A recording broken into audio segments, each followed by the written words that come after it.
التي نسأل الله سبحانه وتعالى أن لا نخرج من هذا المجلس إلا وقد تحصلنا على كفارة المجلس، قول الله تعالى في الحديث القدسي: قوموا مغفورا لكم قد بدلت سيئاتكم حسنات. عليكم السلام. وإذا أردنا أن نتحدث في مثل هذا المقام لا يحضرني إلا حديثا للنبي صلى الله عليه وسلم، حيث قال: إن الله قدر مقادير الخلق قبل خلق السماوات والأرض ب50,000 عام، قدر ما هو كائن وما هو يكون وما لا يكون لو كان كيف كان يكون. ففي مثل هذه الجلسة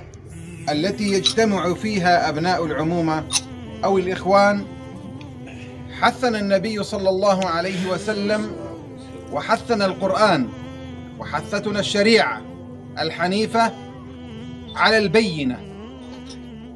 وكل